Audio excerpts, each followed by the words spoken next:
మాతృదేవోభవ. ఇప్పుడు మనము కుజుడు మకర రాశిలోనికి జనవరి 16వ తారీఖున ప్రవేశిస్తూ ఉన్నారు.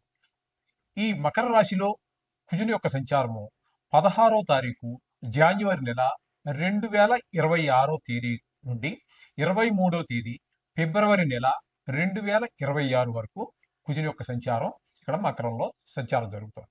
దీని వలన ఏ విధమైనటువంటి ఫలితాలు రాబోతున్నాయి ద్వాదశ రాశుల వారికి అనేటటువంటి విషయాలు మనం ఇప్పుడు చర్చించబోతున్నాము. శాస్త్రీయమైన పద్ధతిలో మాత్రమే ఉంటాయి. ఇందులో కల్పితాలు, నా యొక్క భావనలు ఇందులో చొప్పించడం జరగదు. శాస్త్రం ఎంతవరకు చెప్పిందో అంతవరకు చెప్పుకుందాం మనం ఇప్పుడు. అయితే మొదటగా కుజుని యొక్క స్వభావం ఏ విధంగా ఉంటుంది అనేటువంటిది తెలుసుకుందాం. ఆయన దేవసేనాని.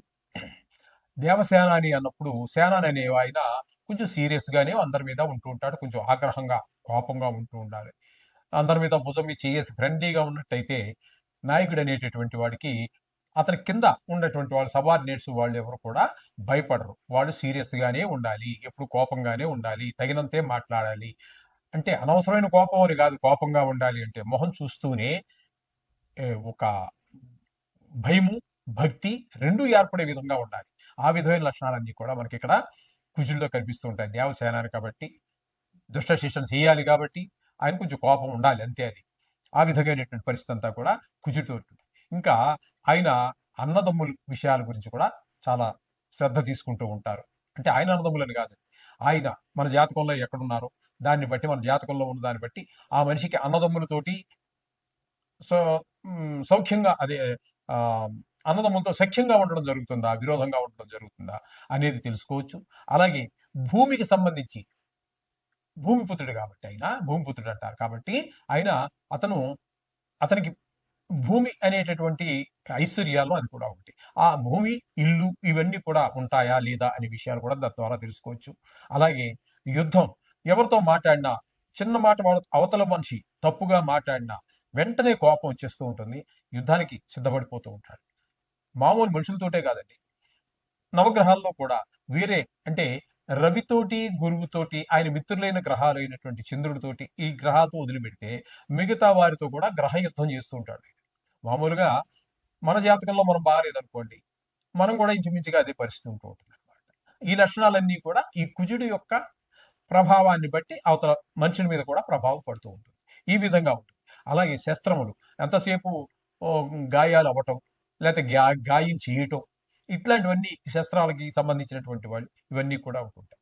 సహజంగానే వీళ్ళకు ఉన్నటువంటి లక్షణాలను బట్టి మనం చూసుకున్నట్టయితే వీరు ఎక్కువగా మిలిటరీలో ఆఫీసర్స్గా, లేకపోతే సైన్యంగా, అట్లు దాన్ని బట్టి వాళ్ళ యొక్క చదువును బట్టి మొత్తం మీద వీళ్ళు రాణించేటటువంటిది ఎక్కువగా మిలిటరీకి సంబంధించి దేశాన్ని కాపాడటం, ఇట్లాంటి వాటిలోనే వారి యొక్క ప్రతిభ బయటపడుతూ ఉంటుంది. వారు ఎక్కువగా మిలిటరీలో కనుక తీసుకున్నట్టయితే, మనం ప్రయత్నం చేసి అక్కడ వాళ్ళ యొక్క జన్మ డేట్ ఆఫ్ బర్త్ అవి తీసుకున్నట్టయితే మనం పరిశీలిస్తే వాళ్ళే 100కి 90 మంది పైన ఈ కుజుని యొక్క ప్రభావంతో ఉన్న వాళ్ళే ఉంటారు అక్కడ మీకు. ఈ విధమైనటువంటి సత్వం కలిగినటువంటి వాడు ఈ కుజుడు. ఈ కుజుడు మన జాతకంలో చాలా విషయాల్లో, ప్రతి విషయం, సంతానం కలగటం విషయంలోను, పెళ్ళిళ్ళు అవ్వటం విషయంలోను, ఇట్లాంటి మన నిత్య జీవితం మీద, మానవుల యొక్క జీవిత విధానం మీద చాలా వాటిలో, ఉద్యోగం కూడా ఆయన కనుక దశమ స్థానంలో ఉన్నాడు అనుకోండి, చాలా మంచి ఉద్యోగం, చాలా పరుగుబడి కలిగి ఉండటము, భూములు, మంచి విపరీతమైనటువంటి ఆస్తులు కలిగి ఉండటం, ఇట్లాంటివన్నీ కూడా ఆయన మంచి మంచి ప్రదేశాల్లో ఉండడాన్ని బట్టి అనేక రకాలైనటువంటి ఫలితాలు ఇస్తూ వస్తూ ఉంటారు. ఇది కుజుడి గురించి మనం సంక్షిప్తంగా చెప్పుకునేటటువంటిది. ఇప్పుడు మనం చెప్పుకుంటున్నది ఏంటంటే, ఇక్కడ ఆయన స్వభావం కరెక్టే, కానీ ఇక్కడ మనం చెప్పుకోబోయేది గోచార ఫలితాలు. ఆ గోచారంలో ఏ స్థానంలో ఉంటే ఏ ఫలితం అనేటటువంటిది ఇప్పుడు మనం తెలుసుకోబోతున్నాం. ఈ తులారాశి వారికి మకర రాశిలో సంచరించేటటువంటి కుజుడు 4వ స్థానంలో ఉన్నారు కాబట్టి ఆ కాలం ఏంటంటే 16వ తారీఖు జనవరి నెల 2026 నుంచి 23వ తారీఖు ఫిబ్రవరి నెల 2026 వరకు సుమారుగా 38 రోజుల పాటు ఇక్కడ 4వ స్థానంలోనే ఆయన సంచారం చేయబోతున్నారు. కాబట్టి ఆ కాలంలో వారు ఇచ్చేటటువంటి ఫలితం ఏ విధంగా ఉంటుంది అనేది శాస్త్రీయంగా తెలుసుకుందాము. భాగ్యహాని భయం క్రూరం బంధువైరం ధనక్షయం రోగ పీడాది సంతాపః.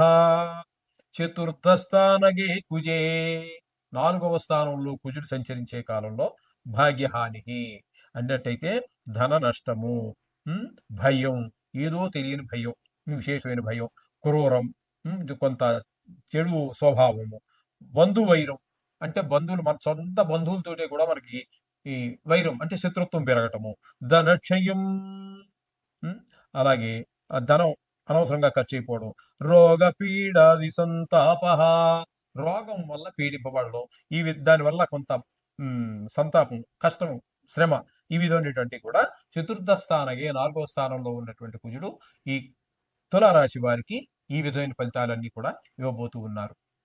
సో ప్రముఖంగా చెప్పుకోవాలి అన్నట్టయితే కుజుడు గోచార రీత్యా గోచార రీత్యా కుజుడు 3 రాసులలో మాత్రమే శుభ ఫలితములను ఇస్తాడు. 3 రాసుల్లోనే ఉండేవి 12 రాసులు. ఈ 12 రాసుల్లో 3 రాసుల్లో మాత్రమే ఆయన మంచి ఫలితాలను ఇస్తారు. ఆయన ఎవరెవరికి అన్నట్టయితే మూడవ రాశి, మూడవ రాశిలో ఎవరికి ఉన్నారు ఇక్కడ మనం చెప్పుకోవాలంటే, మూడవ రాశిలో అంటే మనకి ఆ, మూడవ రాశి అన్నట్టయితే వృశ్చికం. వృశ్చిక రాశి వారికి 3వ స్థానం అవుతోంది. కాబట్టి వృశ్చిక రాశి వారికి చాలా మంచి చేస్తారు. అలాగే 11వ స్థానంలో కుజుడు ఉన్నట్టయితే, 11వ రాశి ఎవరికి వచ్చింది మనం చెప్పుకున్న వాటిల్లో మీనరాశికి వచ్చింది. మీనరాశికి కుజుడు 11వ స్థానంలో సంచారం చేస్తున్నారు కాబట్టి మీనానికి, అలాగే వృశ్చికానికి, అలాగే మనకి ఆ, ఇంకోటి సింహానికి. సింహానికి అంటే 6వ స్థానంలో సంచారం చేస్తున్నాడు. 3, 6, 11 రాసులు అంటే వారికి మాత్రము కుజుడు పూర్తి శుభ ఫలితాలన్నీ కూడా అందజేస్తూ ఉన్నాడు. 3వ స్థానంలో ఉన్నప్పుడు మనం ఇందాక చెప్పుకున్నాము, మరొకసారి చెప్పుకునే ప్రయత్నం చేద్దాం. సోదరులు, ఇంట్లో మంచి మంచి సేవకులు, వీళ్ళందరూ మన సహాయ సహకారాలు అందించడం, మనం ఉద్యోగం చేసే దగ్గర, వ్యాపారం చేసే అందరూ మంచి సహాయ సహకారాలు అందిస్తూ ఉంటారు.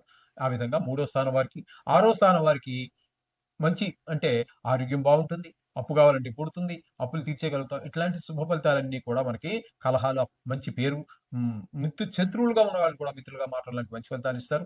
అట్లాగే ఏకాదశ స్థానంలో ఉన్న వారికి ధన లాభాన్ని బాగా చేకూరుస్తారు ఆయన. ఏదైనా పని చేసినప్పుడు అందులో మీ నైపుణ్యం కూడా బయటపడుతుంది. ఈ విధమైనటువంటి 3 రాశులకి మాత్రమే మీకు మంచి ఫలితాలు ఇవ్వబోతున్నారు. అవి ఏంటంటే ఒకసారి మరోసారి చెప్పుకుందాం. సింహరాశి వారికి, అలాగే వృశ్చిక రాశి వారికి, మీనరాశి వారికి, 3 రాశులకు మాత్రమే. మిగతా వారన్నిటికీ కూడా ఈయన ఏ విధమైన శుభ ఫలితాలు ఇవ్వజాలరు. కాబట్టి వీరందరూ కూడా రోజు మనం 2-3 సంవత్సరాల నుంచి మనం చెప్పుకుంటూనే ఉన్నాము. కాబట్టి ఈ నవగ్రహ ప్రార్థన చేసుకోండి. ఇందులో గాయాలు అని గాని, దెబ్బలు తాకే అవకాశం ఎక్కువగా ఉన్నట్టయితే కూడా, ఎక్కడైతే మనం చెప్పుకున్నాం కదండి ఇప్పుడు, వాటి ఎవరు విన్నారు కదా మీరు, వారందరూ మాత్రం కవచాన్ని, కుజ కవచం అని వస్తుంది. మీరు గూగుల్‌లో వెతుక్కోవచ్చు. లేదా పుస్తకాల షాపుల్లో కూడా నవగ్రహాలకు సంబంధించినటువంటి పుస్తకాలు అమ్ముతారు కదా! వాటిలో కవచం అని అడగండి. వారు ఇస్తారు షాప్ వారు. అవి కవచాన్ని చదువుకోవడం ద్వారా, కవచం అంటే శరీరాన్ని మనకి గాయాల నుంచి, రోగాల నుంచి, కేవలం గాయాలే కాదండి, రోగాల నుంచి కూడా కాపాడుతూ ఉంటుంది. ఈ విధమైనటువంటి అన్నిటిని రక్షించాలంటే కవచం చాలా బాగా ఉపయోగపడుతుంది మనందరికీ కూడా. కుజుడు అనుగ్రహం లేనటువంటి వారికి, అనుగ్రహం ఉన్న వారికి కవచం అవసరం లేదు. వారికి అవసరం వచ్చినప్పుడు అప్పుడు చదువుకోవచ్చు.